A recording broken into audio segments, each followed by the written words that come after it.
Okay, so I'm just going to show you this little Unity hack that essentially I wanted to make a 2D animated sprite appear sort of 3D, and that it's just extruded like this.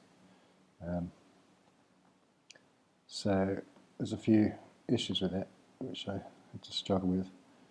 The first thing was this is a 3D object and we're starting with a 2D object. So the sprite itself is a 2D. If I just make it visible, as soon as I make it visible, the 3D one disappears for some reason. So that's probably good anyway, because we only want to view one or the other. But essentially, I still want the sprite renderer because I want to be able to get hold of this frame here. So as it animates, if you play it, the frames move through, selecting the appropriate image per frame, and that is done with the animator. So I've got a walk animation. So those are the frames that I'm using for this simple walk, which comes from this image that I downloaded from an old game called Rick Dangerous, which was popular on the Atari ST and the Amiga and things like that back in the day. So just trying to find the actual image.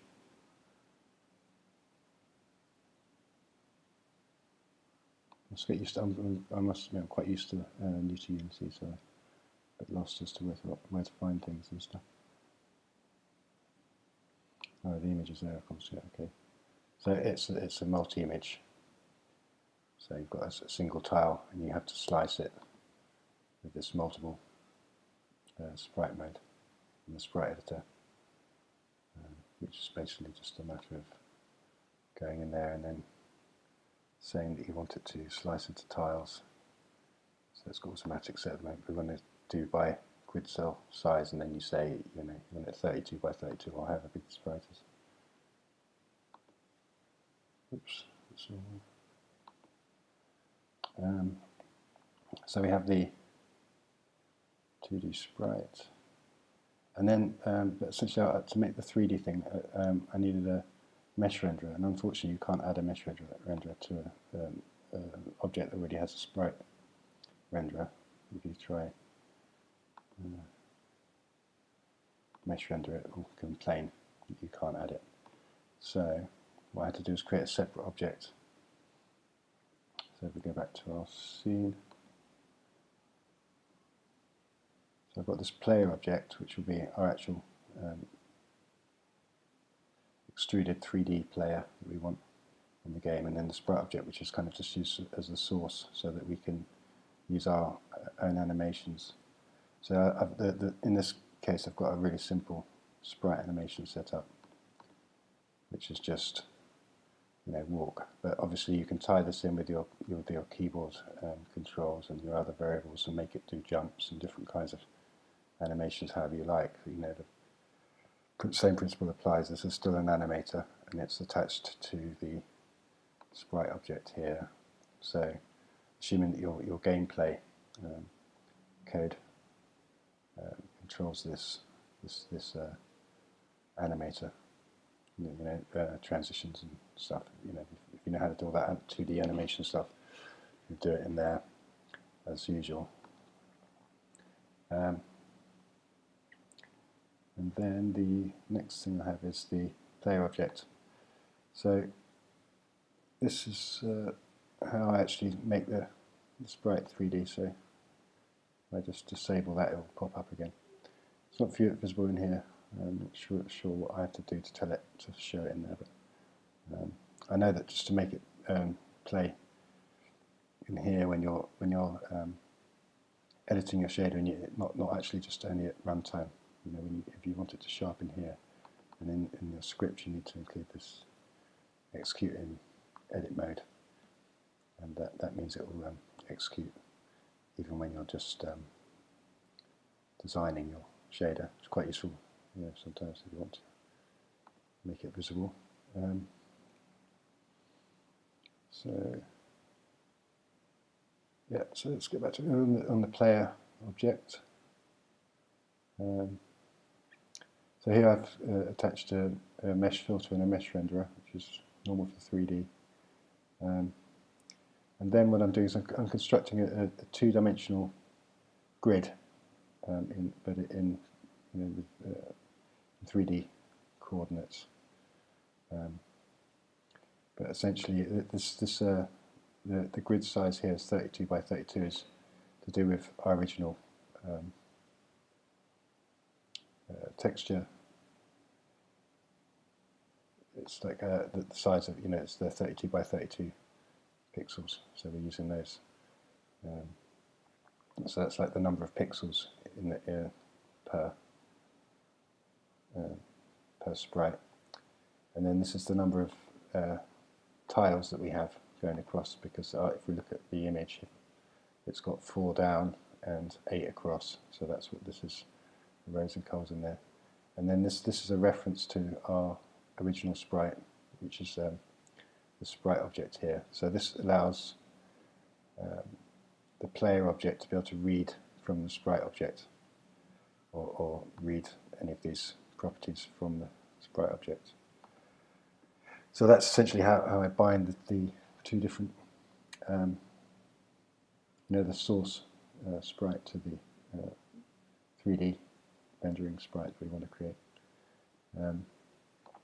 So if we look in our shader code here, we start off, these are the settings I was just talking about.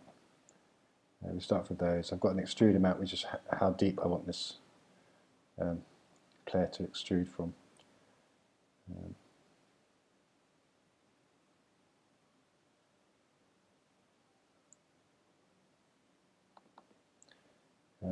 And then I've got these so here we have texture coordinates. So the scale I'm using here is basically 1 over the number of columns and 1 over the number of rows. So that just normalizes it how we need it.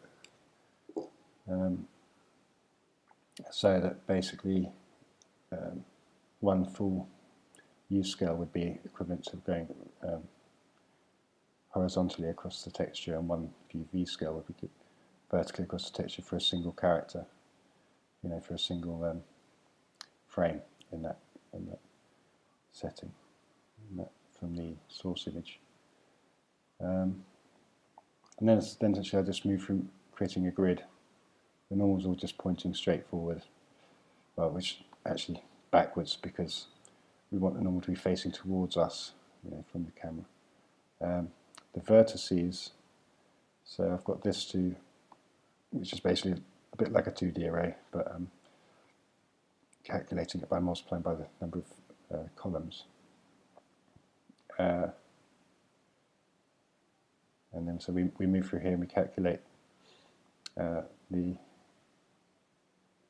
cell that we're sampling, the rows and columns here.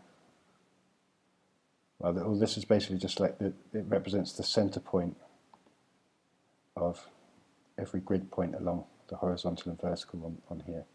So there's an invisible mesh of points. They're not triangles or anything else. We're just using the center of each of these cubes along the horizon, along the front of the object.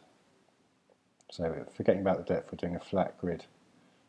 Okay, and that's going to be our source to the geometry shader.